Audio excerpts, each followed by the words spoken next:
I said, man, you do the part that I hate about the business. And you said, I hate it too.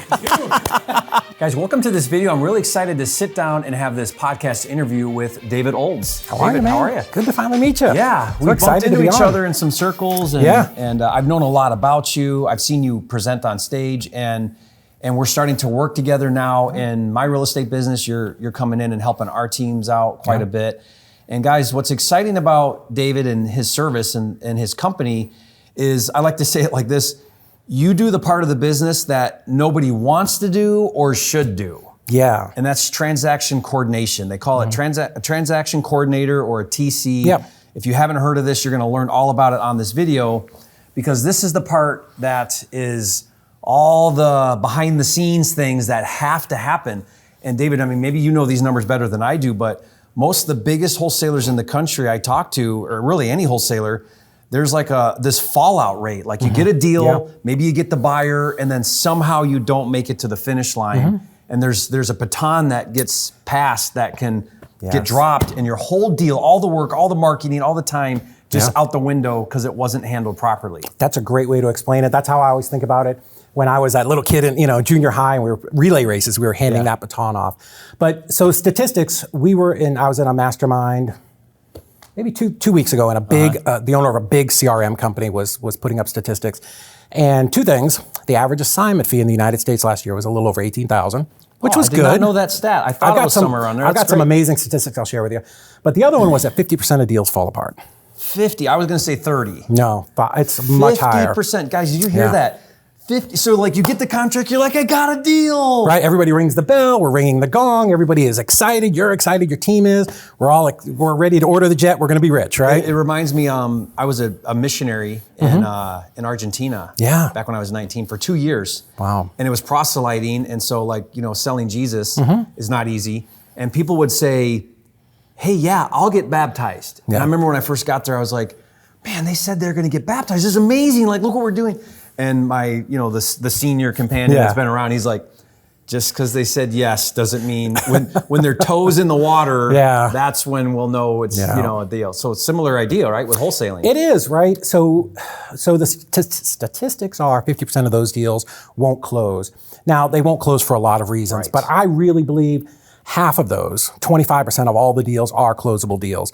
But what happens is... And the other 25 would be what? Bad title? Just the title's beyond repair. There's just something that doesn't happen. Or, it could be the wholesaler contracted it too high. They didn't, there's some structural problems there. So that's, of the 50%, half of it is sort of out of your control in a way. Well, not totally, but you could have got a bad deal or there's title issues. Right. The other half, though, is just poor management to closing. Right. Well, because let's face it, a lot of us, I know for me, I've been a wholesaler for 14 years and an investor for 20, a long time.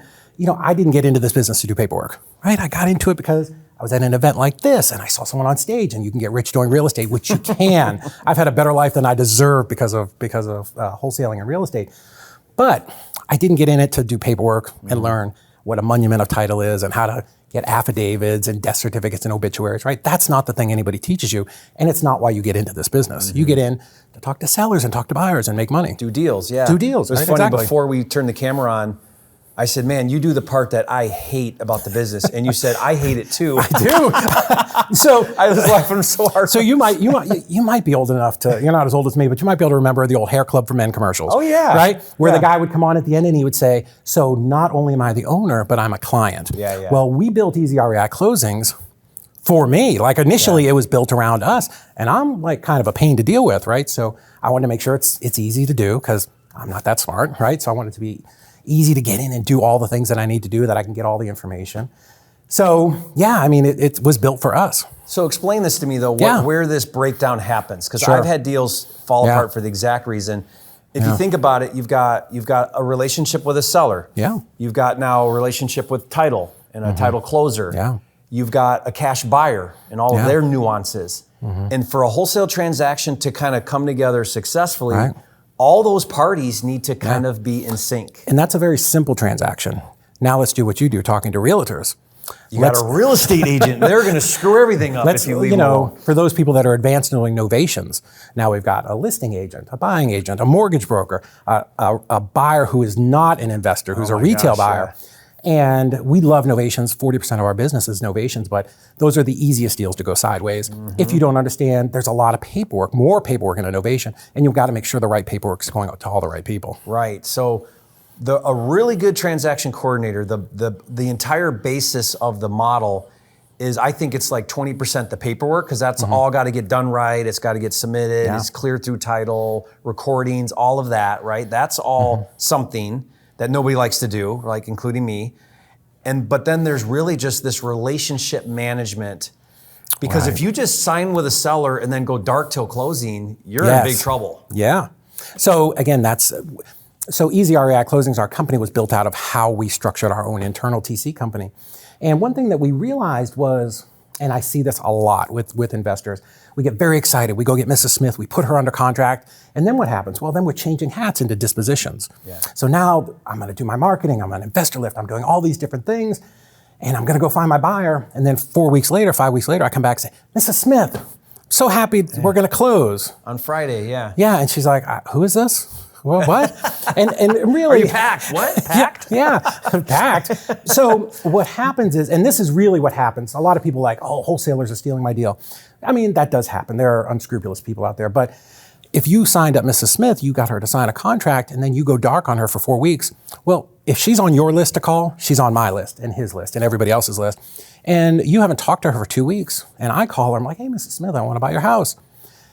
And she's like, well, I had talked to Jerry, but I haven't heard from him in 2-3 weeks. So yeah, I guess so. I'll sell it to you, right? So that's it's not even intentional or it's malicious. Not. It's not even malicious a lot of times. Yeah, it's just we as wholesalers, we get so stuck in our own head that, oh, this is all going to work out. But you have to have that constant communication. So one of the things that we do, when you submit a contract to us and you upload it into our portal, we create a custom portal for every client. First thing that happens within 24 hours is somebody on our team, we have an intake coordinator. Hey, Mrs. Smith, this is Crystal with ezREIClosings. I'm working with Jerry, your house at 123 Main Street, and I'm going to be your point of contact all the way through. And that's that very reassuring, calming voice. Yep, they know. And do you have any questions? This is all she does all day long. Yeah. And then at the end of the call, she says, Mrs. Smith, I'm going to touch base with you every week from here until closing. What's the best way for me to get a hold of you? And now that's a KPI for our coordinators every single week. Touch point. Every Checking single in week. with you, Mrs. Smith. How's it going? Hey, just wanted to let you know we're still on track. We're waiting on title, whatever it is. Yeah. Because we don't want her to disappear at the end. It's not good for you. It's not good for me. Right. Same thing with your buyer. You upload that assignment contract. We're going to do the same thing. We're going to call, hey, Joe, this is David with ezREIClosings. We're with Jerry, 123 Main Street. Hey, looks like you're closing this in your LLC. Here's what I'm going to need. LLC docs, articles of incorporation. Oh, and you're using RCN Capital. Great. I need to get who's your loan officer. I need to gather all that up so I can get it to the title company. And even with title, did the title get ordered? Did we got the report back? Did you get the earnest money? That's right. All the things, we're going to track all of that. All the check boxes you're now doing. So it's funny, David, when I first started with transaction coordination, you know, I was doing wholesale, and I didn't really think about it in my wholesale business. I started using it for creative finance deals. Yeah. Because now you introduce just so many more moving parts, especially subject to. Right. Because you got to just, a lot of working with a disclosures, lender a lot of and stuff. third-party servicing and authorizations, all the different things. So I was like, man, this is just, I just really don't want to train my team on how to do all of this, all the nuances of it. I'm just going to find somebody like David Olds, who's an expert in creative and understanding all these things. And then what happened was like I'm using it for creative, and then I'm thinking, you know, why can't they just handle the whole thing? Why can't they handle the wholesale contracts too? And that, and so it's been for me bringing on a transactional coordinator who that's what they do day in and day out, and I don't have to have a dedicated team member training and follow up and W-2 or 10, you know. All the thing that it takes for you to do it when you already do it every single day better than I'll ever be able to do it on my own. And that's what leverage is, right? That's leverage, leveraging somebody else's system tools, your portals, all the steps. And so it's been a game changer. Somebody is going to do all these things. Somebody has to do it. Has to do them. You can't not do them. You have to get through closing. Funny story, when I first started in Chattanooga and we were wholesaling, we would go to this title company that everybody said to use. Okay, so we would go there and we would turn our contracts in, and we had this one attorney, his name was Jeremy, and every time, can't close this one, it's got this issue. Every single time, it was always something, right? So we got to where we called this guy Dr. No. Like it was just, every answer was no. And finally what we realized is, okay, I've got to ask better questions. Okay. All right, I would say, Jeremy, what can we do here? What would you do if this was your deal? Oh, well. How would you handle this? Yeah. Well, okay, I guess you could go get 2 affidavits and give me a copy of the obituary and the death certificate and we can make it happen. That's it. So that's how we train our coordinators. You have to be able to think, okay, how do we solve these problems, right? Not everyone is fixable, right? There are just some that legitimately have to go through probate, but a lot of them can be fixed. And what if you just know the right questions to ask. So when it comes to, taking from a contract with a seller to the finish line, where do you see some of the biggest breakdowns in communication? What are some of the biggest problems that wholesalers there's a couple problems. Bad paperwork that they downloaded off the internet that gets them in so much trouble. Not talking to their sellers. Right, okay. that is really, really a big one. How often should you be talking to the seller? Somebody should be doing it weekly. If it's not me, you should be doing it. Yeah, like you should be touching base. If you're not touching base with your sellers once a week, your fallout rates are going up. I'm telling you, or you're going to go to close and I already sold it. Yeah, or they're just mad with you because you didn't do the right thing. And listen, as wholesalers, this is our job. We are here to help people. We're not here to make the situation worse. And it's distress. It's scary. Yeah. They're stressful. They're moving. They're in pre-foreclosure. All the things. So just that reassuring, constant communication is going to help that seller. What do they say that somebody, the average person sells a house 3 times in a year? They go through that transaction, or in a lifetime, 3 times in a lifetime. Well, this is why realtors hold people's hands. And what we do is even weirder. There are people that are in distress. So, you have to be there to make this better and explain to them, hey, here's what the next step is. Okay. Here's what's going to happen. Here's where we're going. Right. So bad paperwork. I'm a paperwork nut. Like my seller contract, I mean, we probably update and improve and talk to lawyers multiple times a year. Yeah. When we run into problems that aren't addressed in my paperwork, well, now there's another. We only get caught once. Yeah. Right. Then we make an adjustment to the paperwork. So that's good. And you're really big on paperwork. Every state's got its own. Well, nuances we've got a contract that works pretty much everywhere that we've had tested at First American, Old Republic, all those places. But here's one of the other big issues is acquisitions, not understanding the process, not asking the right questions. Right. So if when you give us a contract, right, you're going to tell us, hey, here's Mrs. Smith, Mr. Smith died, or, there's a probate, there's just tell us what's going on. And then our coordinators, they know the right questions to ask. Yeah. They know, oh, Mrs. Smith, very sorry to hear. Here's what we're going to need. Let's go ahead and fill this out. Do you have a mortgage, HOA? They're going to collect all of that information at the front side so that as soon as you have your buyer lined up, we're ready to close. We want to be behind the scenes while you're doing your thing. We're collecting all of that paperwork. Oh, now we know we need a death certificate, or now I've got to get an HOA release, or whatever it is. We're getting all of that done on the front side. And I'd love to hear your opinion on this because I wonder this all the time. Why do you think especially new wholesalers, why do you think new wholesalers, they come into the industry and they make paperwork and the minutia of closing contracts, they make that the scariest part of the whole business. Like they're so intimidated by that part. One of the first things people ask me all the time is, well, what about the paperwork? And I'm like, the contracts, paperwork. Right? Yeah, contracts. That's the least of your worries. Yeah. You know why? Because we're at an event and there's going to be 40 people standing on stage, and I'm going to be the only one talking about paperwork. Yeah. Nobody talks about it, right? People so it's a scary thing in the back of your head. Yeah. And listen, I when I started, I remember looking at these contracts and going, buyer, seller, assignee, or which one am I? What am I doing? Like, am I going to get in trouble? So I think people think a legal document. And it is a legal document, right? Yeah. It's a But when they hear legal document, I think they're intimidated by that. Like, oh man, if I screw this up, I'm going to go to jail or whatever. Right. So people have this intimidation. It's like even when I do creative, I'll teach creative, and like the number one question is, well, can you show me the paperwork? I'm like, I know. I'll show you the paperwork. Hey, David, can you close this for me? Here's what I told him I was going to do. Yeah. That's exactly it. It's funny. I was in Jacksonville meeting with some guys, some high level guys, and they do a lot of coaching. And they said that is always the number one question. Yeah. Contracts. It really is. And we're in Facebook groups, right? You see that all the time. Paperwork. Who's got a good contract? Yeah. And you want to be careful. Like we closed. There's something to it for sure. You want to have the right paperwork. There are things you don't want in there. I see people trying to get cutesy every so often with clauses in their contract, and it comes back to bite them. Yeah. Keep it simple, right? Simple is scalable.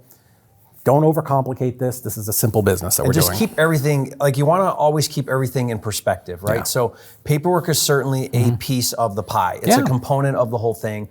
But really finding a good deal, finding a cash buyer, like that's where you need to really, if you want to build your business, that's where you really want to put your attention.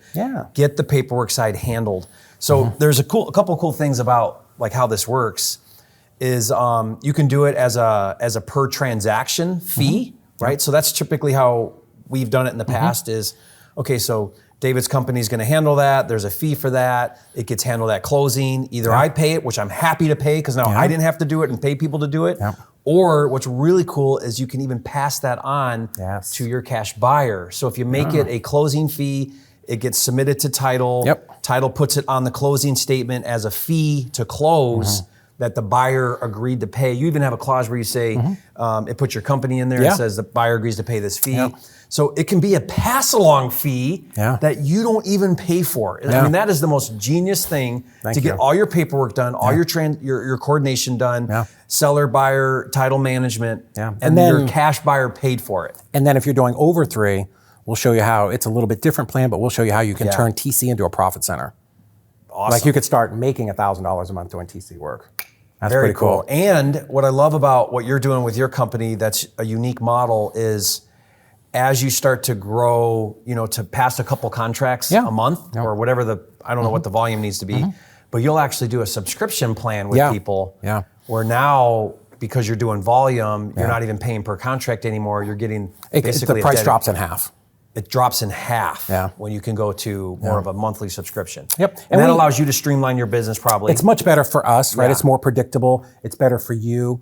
And we handle companies of all sizes. We have like the biggest month one of our companies had was 811,000. So we handle some mega wholesalers. Mega wholesalers, And then on the small side, lots of guys that are doing 1, 2, 3, 4 deals a month that just need something. They need to take all that paperwork off their plate because it's like walking through quicksand. It really does slow you down, and that's how we help them get up to 6 to 10 deals a month. Love that. What I would recommend is don't wait until you get a contract and now the clock started before you think about this or worry about this.